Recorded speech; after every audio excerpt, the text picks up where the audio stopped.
Di dalam Kejadian 1, Tuhan menceritakan kisah penciptaan.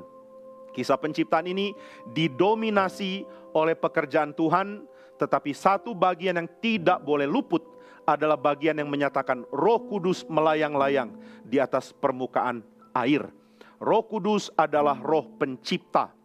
Dan dia bukan cuma mencipta, melainkan dia juga yang akan membuat ciptaan itu masuk ke dalam kesempurnaan. Ini tugas Roh Kudus di dalam perjanjian, di dalam diri Allah, di dalam 3 pribadi Allah Tritunggal. Bapa, Anak yang akan berinkarnasi, yaitu Yesus Kristus, dan Roh Kudus. Satu Allah, 3 pribadi, berniat mencipta, mengatur ciptaan, dan menyempurnakan dengan cara yang sempurna di dalam rencana, dan yang akan sempurna di dalam realitas. Itu sebabnya Roh Kudus adalah roh pencipta. Dan dia akan membuat seluruh ciptaan ini menjadi sempurna melalui tindakannya. Kalau kita gagal lihat Roh Kudus sebagai roh pencipta, maka kita selalu akan luput melihat roh dan seluruh ciptaan yang lain. Kita selalu akan kaitkan Roh Kudus dengan hal-hal yang sifatnya supranatural, dengan hal-hal yang sifatnya aneh. Padahal kitab suci memberikan tekanan di awal bahwa Roh Kudus berperan sangat besar untuk seluruh ciptaan yang berjalan natural.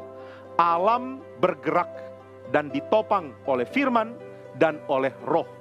Jadi Roh Kudus adalah roh yang menjadikan hal-hal yang natural.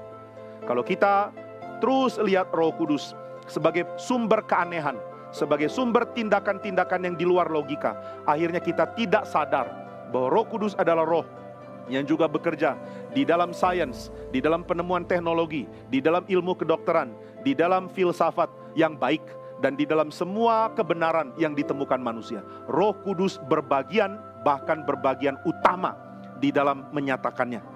Di dalam pengertian orang Yahudi, Roh Kudus menaungi samudera raya. Itu seperti burung merpati yang mengerami telur. Ini satu kalimat yang diulang-ulang di dalam tradisi Yahudi di abad yang ke-1 sebelum Masehi sampai abad yang ke-2 Masehi.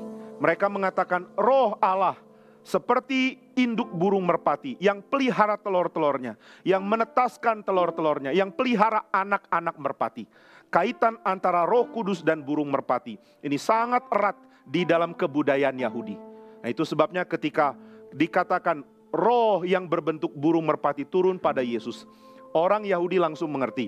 Gambaran Allah pemelihara, gambaran Allah penopang ada di dalam gambaran merpati.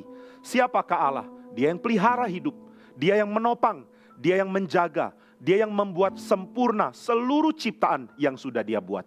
Nah, itu sebabnya ketika Roh Kudus dikatakan melayang-layang di atas permukaan samudera raya, ini berarti Roh Kudus akan menjadikan limpah, akan menjadikan baik, akan menjadikan sempurna seluruh ciptaan. Nah, ini harus jadi prinsip awal yang kita pegang.